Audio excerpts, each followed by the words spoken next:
Hey guys, welcome back to another video, and as you can see from this video, I'm going to be discussing what needs to be changed going ahead into 2024 for F1 Fantasy. And in this video, I'm going to bring up the 5 main points I think needs to be changed going into 2024. So without further ado, let's get straight into it. Right, and straight off the bat, too many changes to the valuation. You knew this was coming up if you've seen any of my other videos, but I know what you're saying. Yes, some valuation changes are okay. Like Norris, for instance. He would get 30 to 40 points. Of course he's going to go up a million. This is Editor Zach right here, yeah. And I just wanted to add this in as well to emphasize what I'm about to say as well. Pierre Gasly going up 6.4 million is a travesty to F1 Fantasy. Like, that Alpine was never good enough for a driver valuation change of 6.4 million over the season. And then just have another look at that list. Albon, yeah, there was a few races where he did all right, but no way did he deserve that much of valuation change. Same with Ocon. Like, I think the only one who actually deserved all of the change in valuation on that list there is Yuki Tsunoda, because he actually did start to pop off a lot by the end of the season, and he started off at 5 million. But all the rest of them didn't deserve it. Verstappen would have 29 million. You got him or you don't got him. He'd get this points and he'd go up 0.3 million. It's like, is that really necessary? Does he need to be constantly going up by 0.3? Not really. Same with the lower costing drivers. There were so many weekends where Zhou, sometimes even Tsunoda, sometimes Sargent, sometimes Ricciardo, they'd get like maximum 8 points, sometimes even less, like 6 or 7, and they'd go up 0.5 million.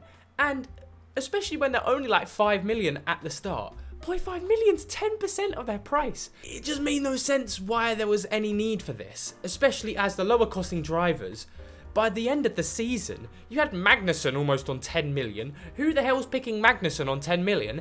If he was 4.5, where he should have been valued at, maybe I would have brought him in.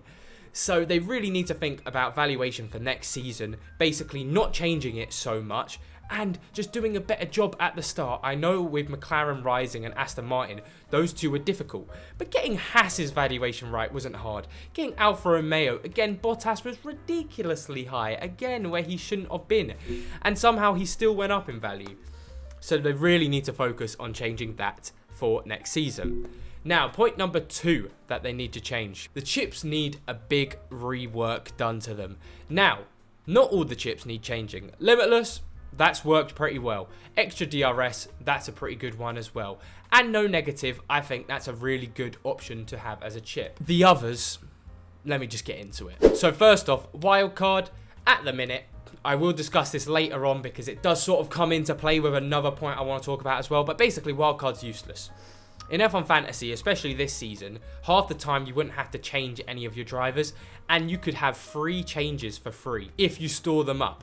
And remember, there's only 7 drivers in F1 Fantasy, so when you can change half your team on a normal race weekend, there was just no need for a wild card, but especially because you would never need to change a full team.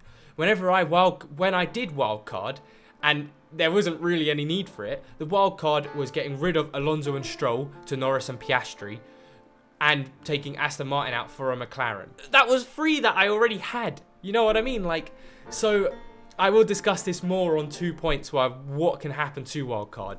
But either they need to get rid of wildcard or they need to change how the teams work. But before I get into that, there are more chips I need to talk about. And one of those is autopilot. Autopilot is useless, especially sort of this season. Verstappen, DRS, boom. Didn't need anyone else. Like, that was it. But also, even if it's such a small difference. Like, autopilot would save you like 10, 15 points. The chip's supposed to be big boys. Like, my limitless got me like 80 to 90 points more than I would have got in the weekend when I used it. The extra DRS got me like 60, 70 points more than I would have got. They're supposed to be big boys because when you use them, it's supposed to be high risk, high reward. And I think autopilot, it doesn't offer enough to be a chip. So it needs a rework. And then of course, final fix, this one can be easily reworked. What's the point in only being able to change one driver? Why are they so stingy with it? Final fix should be you're allowed to change as much as you want to your team. Of course, you still have your team value that you can't go over, but you should just be able to do whatever you want to the team. That's the point of a final fix. And that would make that chip very useful as well, because then you wouldn't just splur it off. Like, I remember I used mine in Monaco, and then every other race weekend I was like, oh, final fix, It didn't really affect me. Like, extra DRS, there was a few weekends where I was thinking, oh, I should have used it there. I don't think I ever thought that with final fix after I used it. So, yeah. Just that one can easily be reworked to allowing you to use your whole team. And now, obviously, I've been slating the chips, but I will give a few chips that I could see being used. Please use some of these or something along these lines. And one of the chips that they could use, just two times. So it's similar to extra DRS, but you just get an extra 2 times you can slap on someone. That'd be so much more useful and so much more crucial in your scoring.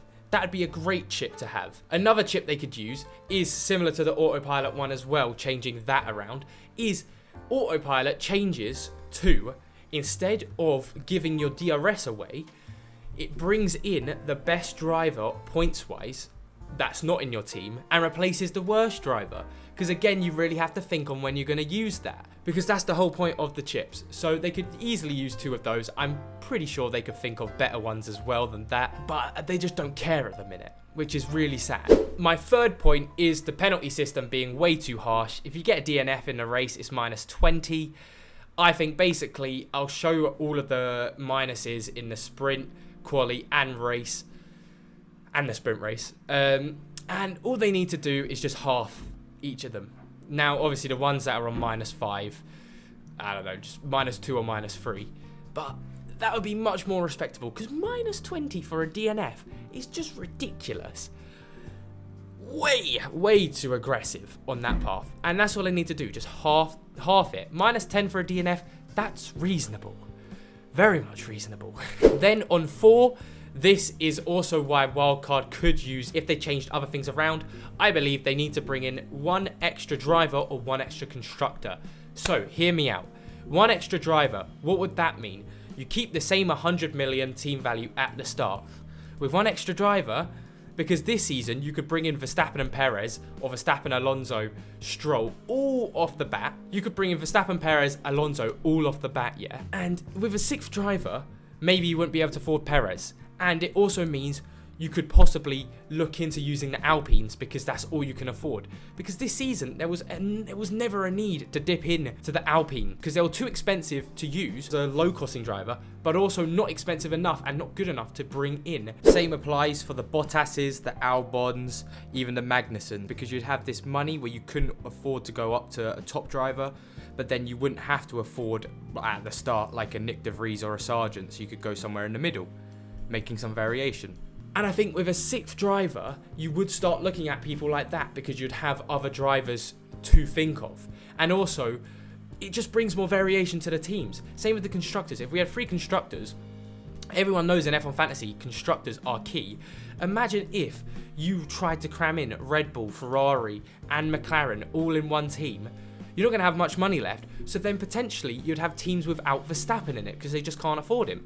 But those teams would still be good, and the variation of the teams globally would be so different, because by the halfway point of the season, the teams were so stale. You had like 2 or 3 teams maybe everyone had.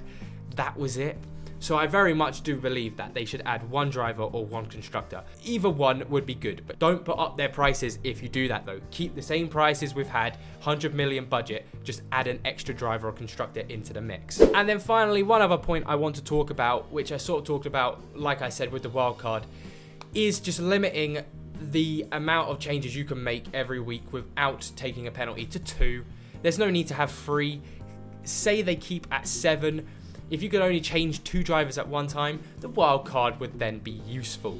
Again, I also think the -4 this time is too cautious, considering in F1 Fantasy, you make over 300 points. On a bad weekend, you make 250 points. On a good weekend, you can make 350 points. 4 points is nothing to F1 Fantasy, and I really think they were lazy on this. And I'm quickly going to give an example to show how little this -4 is. So, fantasy football, I played a Premier League one, and that is -4. Now, that is understandable, and that's a big hit, because on a good weekend, you're going to get 100 points. On most weekends, you're going to get around 40 to 80 points, making that 4 points a massive jump. 4 points in F1 Fantasy just does not work. it's not enough of a pushback to make people want to change it. Also, because you can make 3 changes, you never really had to use the -4. Limit it to 2, because then you potentially may have to use it unless you want a wild card, and then push that -4 to at least the -10 in points reduction to make people actually think, do I want to do this? And that would improve the game so much. Oh, and I tricked you all here. This is editing, Zach, because I completely forgot about one major thing that I really wanted to talk about. It's the whole qualifying points. I've spoken about this multiple times before as well. I hate how the points are given in qualifying. Either they get rid of the race overtake bonus or make that less, so you get less bonuses for overtaking, or bring in more points of qualifying. If you do well in qualifying, you get 25 points, the same as the race points, purely because at this point in F1 Fantasy, if someone starts last and comes up the grid, like if Verstappen has a penalty and starts last and goes up the grid, I actually prefer that. Even if they qualify 20th, so say Verstappen qualified 20th, I would be ecstatic, because you know he's going to get up to the top 5, and then on that weekend he'll get around like 50, 60 points, and driver of the day, so probably like 70 points. They really need to think about what they're going to do with qualifying points as well, because at the minute the game punishes doing well in qualifying. But anyway, I think that is all I want to see changed for F1 Fantasy going into 2024. Comment down below if I've missed anything, or comment down below if you've got any good ideas on how to change F1 Fantasy for the better. They won't do anything though, that's the sad thing, because they really don't care about F1 Fantasy. But I don't know, maybe we'll see. But anyway, thank you all so much for watching. It was a bit of a moody video today, but I hope you all have a good day and a good rest of the week anyway. So I'll see you all in the next video. Bye bye.